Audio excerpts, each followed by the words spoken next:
Okay, Jelani, we're looking at your original color wheel right now. That's the first one that you had submitted. You had to have 12 spaces so that you could include 12 colors. And it's all based on the three primary colors. So you've got your red, you have your yellow, and your blue. And if we evenly space them out, as the directions called for, there would be 3 spaces between each primary. So from red, we would have 3 spaces to yellow, 3 spaces to blue, and 3 spaces to get back to red. Now, you then had to add your secondary colors. So when you mix red and yellow, you get orange. So halfway between the red and yellow would be an orange. Halfway between the yellow and blue would be a green. Halfway between blue and red would be a violet purple. Now that we've added the secondary colors, we need to look at tertiary colors to fill the remaining spaces. The tertiary color would go between the primary and secondary, and again, primary and secondary, between the primary and secondary, and so on. So, if we are between the orange and the red, we have an orangish red. If we're between the orange and the yellow, we have a yellowish orange. If we're between yellow and green, we have a yellowish green. And if we're between the green and blue, we have a bluish green or a greenish blue.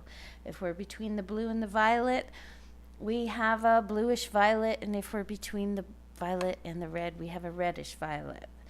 So once you've gotten all of your original colors or hues completed, then you have to go back and create a shade of each color, which you've chosen to do in the center ring, and then a tint of each color.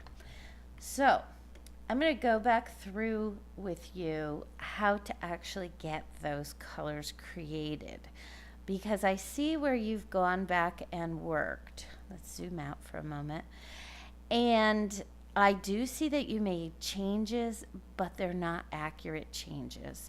First thing you want to do when you're fixing or recreating your color wheel, change each of the sections of color to your original hue. So all of the colors you had in the outer rim, I've changed the 2 corresponding shade and tint shapes to the same color so that each section is starting with the color it is based on. Next, we want to just verify that you've actually gone halfway between the blue and the red to get your violet, halfway between the red and the yellow to get your orange, and halfway between yellow and blue to get your green, to get them as even and accurate as possible. So what does that mean? Let me show you. First, let's start between the red and the blue. I am going to the secondary color position, selecting all the shapes. And then I'm going to edit the color. Okay, and we're going to edit the color starting in the corner. And we're going to go halfway between that blue and red. So we're going to be somewhere right up in here. Close, but maybe slightly changed. Okay, now let's move to create the tertiary color. Let's go halfway between the violet and the blue to create a blue-violet.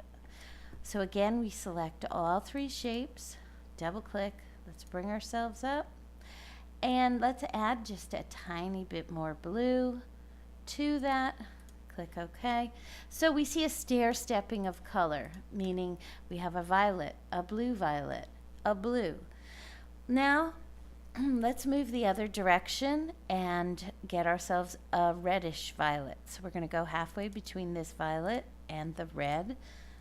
And so again, we're going to select all 3 colors.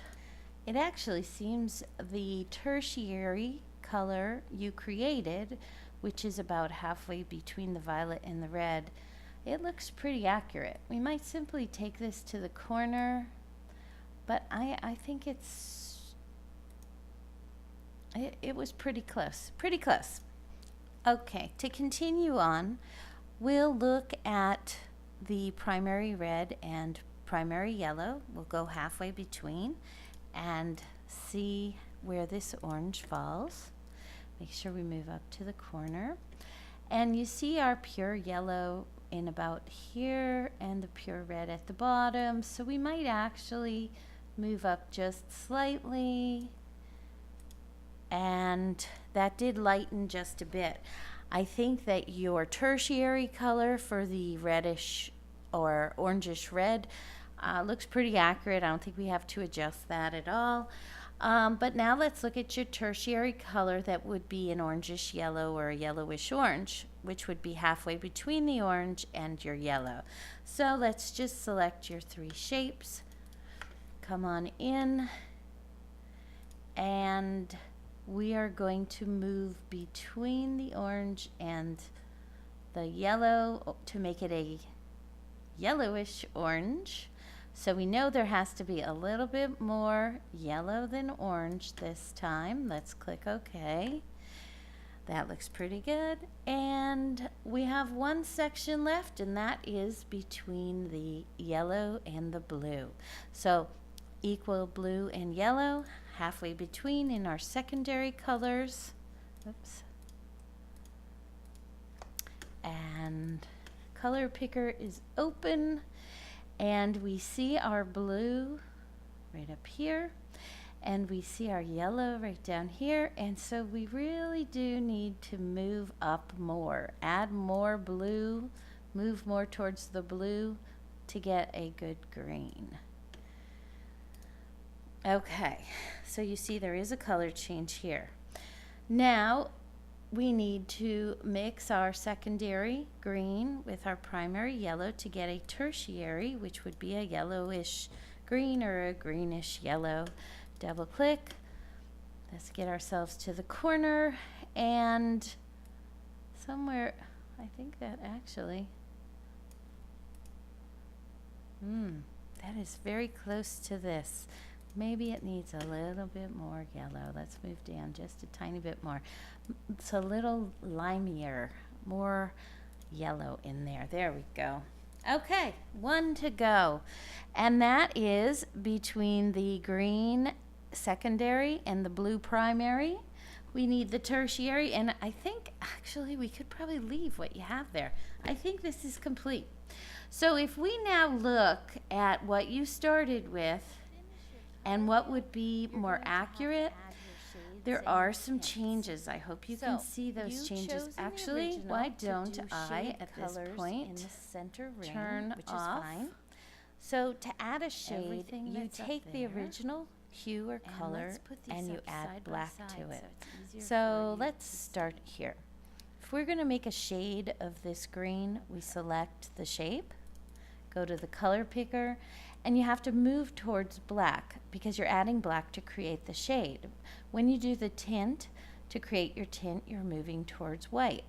You want to be consistent from one section of color to the next. If you decide to go about a third of the way down towards black for this green shade, when you do the next color, you want to move about a third of the way down. So you want to position yourselves in a consistent place for your color, whether it's shade or tint. Third of the way down, third of the way across, it's up to you. But as I add black a third of the way down, I can see the change. I'll click OK. Let's see what happens when I do the shade for this bluish green or greenish blue.